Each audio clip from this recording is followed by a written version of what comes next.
Los confinamientos son parte de las recomendaciones de las autoridades científicas para desterrar la causa de esta pandemia. Pero esta solución, en principio sencilla, se topa con la realidad. Cadenas globales de producción, sistemas de salud debilitados por recortes presupuestarios, pero lo que es más grave, en vastas regiones del planeta, las desigualdades sociales y económicas obligan a muchas personas a arriesgar su salud para garantizar ingresos que les permitan poner comida en su mesa. Soy Juliana González y les doy la bienvenida a nuestro especial de coronavirus. No solo las necesidades económicas son la razón para no cumplir con los confinamientos. Por ejemplo, Suecia escogió apelar al sentido común y apostar por la inmunidad colectiva de facto. Lo que en un principio fue aclamado por la misma ciudadanía, hoy genera serias dudas ante las altas tasas de mortalidad, a tal punto que hasta el propio rey sueco ha criticado la gestión de la crisis. Pero la otra cara de la moneda es que el ambiente de cierta normalidad del país lo ha convertido en un apetecido destino para los jóvenes turistas europeos. Estas imágenes parecen de antes de la pandemia. Amigos que se abrazan y ajetreo en una zona comercial. Son de Estocolmo. El gobierno sueco no ha impuesto restricciones, sino que apela al sentido común y la responsabilidad individual. Una invitación para jóvenes de otros países europeos. Corey Marr dice que vino de Irlanda hace 2 meses para disfrutar de la vida como corresponde a la gente joven. Hace bien poder tomarse un café, hace bien ir al gimnasio, hace bien subirse al autobús o a un tren sin que te asalte el personal de seguridad. Hace bien sentirse vivo. Son cosas a las que los jóvenes no deberíamos tener que renunciar. Así opina la mayoría de los jóvenes de este albergue. Vienen de toda Europa. Muchos huyen de las restricciones que sus gobiernos han impuesto para frenar la pandemia. Cuando llegué aquí me di cuenta de que había mucha gente que, como yo, ha venido con el objetivo de seguir vivos. Muchos se alojan en dormitorios compartidos como este, con 8 camas y sin ventanas. Linda vino después de terminar el liceo.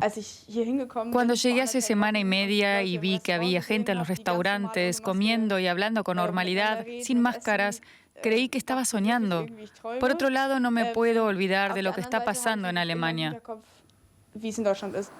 Suecia aplica restricciones voluntarias y obligatorias. Se pide a la gente que se quede en casa en la medida de lo posible. Se prohíbe la venta de alcohol en las tardes y se recomienda usar mascarillas en hora punta. En el país fallecieron más de 12.000 personas por COVID-19 con una población de solo 10 millones. Cuando Gösta Andersson enfermó, los médicos le denegaron cuidados intensivos. Recibió tratamiento gracias a la insistencia de su hija. Estaba indignada. ¿Es esta la forma correcta de proceder? No está funcionando. Sabemos que la gente joven puede ser fuente de contagio y la pandemia no ha terminado. Debemos seguir atentos. Mientras tanto, Corey Marr sigue disfrutando de la libertad que tiene en Suecia y no está dispuesto a renunciar a ella, así que no se plantea volver a Irlanda. Al contrario, está buscando un trabajo que le permita quedarse en Suecia un tiempo más. Mientras tanto, otros países buscan endurecer los confinamientos, pero la realidad económica y social se los impide, aunque los decreten. Es el caso de Cuba, donde justo ayer se cumplió 1 año desde que fueron detectados los primeros casos de COVID-19. La fecha marca la peor oleada de contagios desde el inicio de la pandemia. La tercera ola ha causado más contagios y muertes en lo que va del año que en todo el 2020, con el agravante de que los cierres estrictos que permitieron controlar la situación el año pasado no están funcionando ahora, en parte porque el país, inmerso en una fuerte crisis y con una contracción económica del 11% en el 2020, no puede permitírselo. Las autoridades de La Habana intentan ponerle barricadas al virus con un cierre en las calles más concurridas. La medida comenzó a finales de febrero, pero solo se cumple parcialmente. Y los números que registra Cuba son aún bajos en comparación con los países del entorno, pero las tasas de incidencia y positividad no lo son. especialmente en La Habana, que tiene 274 casos por cada 100.000 habitantes en los últimos 15 días. Sobre este tema hablaremos con la periodista Camila Acosta, a quien hemos invitado y está en La Habana. Gracias, Camila, por estar con nosotros hoy. Cuéntanos cómo está la situación actual de los hospitales y en especial de las unidades de cuidados intensivos. Sí, buenas y gracias a ustedes por invitarme acá al programa. Bueno, en Cuba la situación de los hospitales se ha agravado en los últimos años por diferentes cuestiones, pero esta situación incluso ha empeorado en medio de la pandemia. Estamos ante una situación de que los hospitales están abarrotados, aunque los medios oficiales cubanos, el gobierno, trata de mostrar otra apariencia, pero en las redes sociales hemos visto que esta realidad es así cruda, abarrotados, falta de sanidad, de higiene, hacinamiento, y por este motivo muchas personas incluso se muestran reticentes a ser hospitalizadas porque se han dado casos de que en los hospitales adquieren enfermedades incluso peores que aquellas que los llevaron allí. Una situación preocupante, por supuesto, Camila, en medio de esta pandemia. Y pasemos a otro tema. Sabemos que el turismo es justamente una de las principales fuentes de ingresos del país, pero ahora con todos estos confinamientos, pues permanece, digamos, clausurado. Pero ¿qué medidas está tomando el gobierno para reactivar este sector y al mismo tiempo evitar una propagación mayor de la pandemia? Hemos visto que desde el inicio de la pandemia el gobierno ha tratado de mantener el turismo, pues ya sabemos que es una de las principales fuentes de ingreso en dólares del país, y ha sido precisamente esa preocupación, es decir, de mantener abiertas las fronteras al turismo internacional, lo que ha hecho que en Cuba ya estemos por el tercer rebrote en lo que va de año, es decir, en lo que va de pandemia acá en Cuba.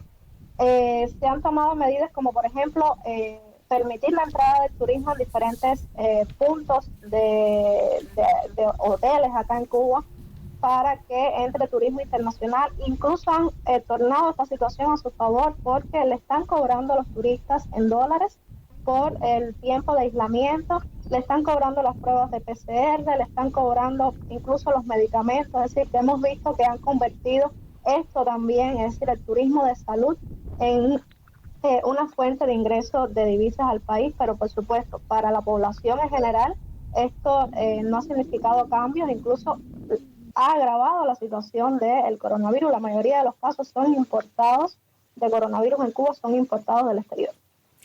Y para terminar, Camila, Cuba no participa del mecanismo COVAX, sino que desarrolla su propia vacuna, la Soberana 02, que está en la última fase clínica. ¿Cuáles son las expectativas frente a la campaña de vacunación? Bueno, ya se ha dicho que Cuba va a ser el último país del continente que va a comenzar su indemnización. Y en cuanto a esta vacuna, pues hemos visto que ya hay una especie de movimiento antivacuna en Cuba, es decir, personas que están contrarias a vacunarse, y esto yo creo que se debe un poco a la desconfianza general que existe hacia el gobierno cubano y a la politización, por supuesto, que se ha hecho de toda esta vacunación acá en Cuba. Gracias, Camila Acosta, desde La Habana, por estas informaciones. Y la situación no solo se da en Cuba, sino en toda América Latina, donde los países están viendo una mezcla de reaperturas y nuevas olas de COVID-19. La región ha sido duramente golpeada por la pandemia, con 22 millones de personas empujadas a la pobreza y débiles redes de seguridad social. Según un informe anual de las Naciones Unidas, la crisis ha provocado una ola de endeudamiento que se produce mientras millones de familias latinoamericanas lloran a sus seres queridos que murieron durante la pandemia. El desempleo, la precariedad y la falta de acceso a la atención médica gratuita ha obligado a muchos a vender lo poco que tienen o a recurrir a prestamistas. Este panorama también impide cumplir los confinamientos, especialmente a quienes trabajan en la economía informal y viven al día a día. Y para hablar de cuán viables son los confinamientos en tiempos de pandemia, por ejemplo en América Latina, hemos invitado al médico y analista de políticas de salud pública, Javier Tello. Doctor Tello, muchas gracias por aceptar nuestra invitación. La inequidad parece un gran obstáculo para conseguir reducir las cadenas de contagio. ¿Qué medidas se pueden adoptar que desde el punto de vista epidemiológico sean efectivas sin lanzar a más gente a la pobreza o al hambre? Hola, sí, lamentablemente nos enfrentamos a una disyuntiva que muchos expertos han dicho que es un falso dilema, ¿no? Por un lado tenemos evidentemente, países que tienen una debilidad económica muy importante, pero por el otro, cada vez que la gente está en la calle, está arriesgando la salud y está arriesgando su vida. Lo que debe de hacerse, y sabemos que no es una cuestión fácil, es proveer a la gente hasta donde sea posible de los blindajes económicos necesarios para que puedan tener una facilidad en la realización de sus funciones. Sabemos que no en todos los países ni en todas las actividades es posible que la gente trabaje desde casa, pero por lo menos es donde creo que con vista en la emergencia, los gobiernos deberían tomar las medidas económicas o pedir las ayudas necesarias para poder mantener cierto porcentaje de la población fuera de la calle, ayudándose con actividades que se puedan realizar a distancia o ayudándoles a los pequeños comercios y las pequeñas empresas con algunas subvenciones económicas. Si nosotros, además, reforzamos esto con medidas en el uso de los cubrebocas siempre, el uso de medidas de higiene que ya conocemos y un distanciamiento en las áreas de trabajo, podemos absolutamente ayudar a esto. Sabemos que es un proceso duro, sobre todo por esto, como lo mencionas tú, las inequidades económicas que existen en varios países. Doctor Tello, vemos también el caso de Suecia, que apuesta de facto por esa inmunidad colectiva a costa de miles de fallecimientos innecesarios. ¿Tiene este modelo un sustento científico? Absolutamente no, y muchos expertos consideramos que es un absurdo. Suecia, menos que nadie, necesita de tener esta libertad porque no tienen ellos este riesgo económico. Vaya, prácticamente el estado de bienestar que tienen puede asegurarles bastantes cosas. Entonces, no tiene sentido. Para que lograran una inmunidad colectiva, necesitan que el 70% de la población genere algún tipo de anticuerpo. Permitir que la gente se contagie sola y que sola vaya desarrollando inmunidad, lo único que genera es una mayor mortalidad. No tiene esto un sustento. Gracias, doctor Tello, desde la Ciudad de México por estos análisis. Hasta luego. Y ustedes recuerden guardar las distancias, usar la mascarilla y ventilar los espacios cerrados. Gracias por acompañarnos en este especial. Cuídense y nos vemos la próxima vez.